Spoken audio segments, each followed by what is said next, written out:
Kasi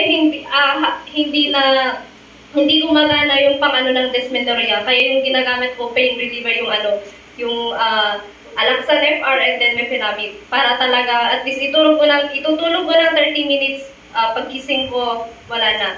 Pero, yun, nagtuloy-tuloy every month yun yung problema ko. Kaya,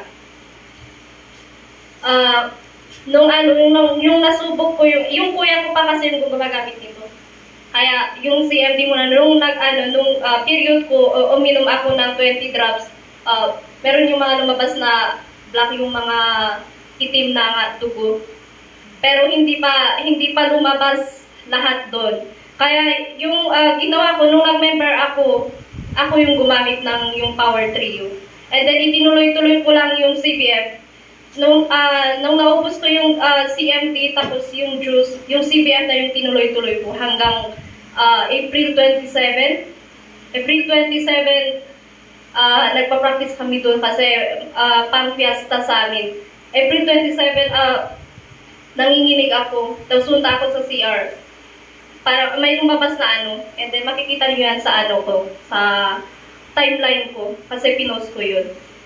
Lumabas talaga yung dugo na pero malambot siya. Pero pag pinagkaganon mo, yung parang puso na bumabalik-balik. Kaya ayun pala yung dahilan ng And then, I am an ovarian cyst na umabot sa 8.13. Magiging 9 cm na. Kaya, I am thankful na hindi ako hindi umabot sa operasyon. Kasi ayaw ko rin naman umabot sa operasyon kasi ayaw kong magkulong na. And then, syempre, pera ang problema. Pinag-uusapan, pag pera ang pinag-uusapan, pag pera ang pinag-uusapan. Oo, mag-CMP ka. Lalaki daw yung mata mo pag pera ang pinag-uusapan, mag-CMP ka.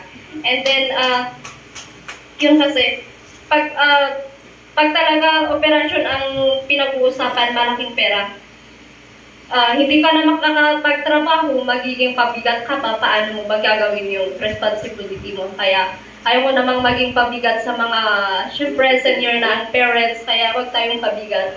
Tayo ang dapat humila sa kanila.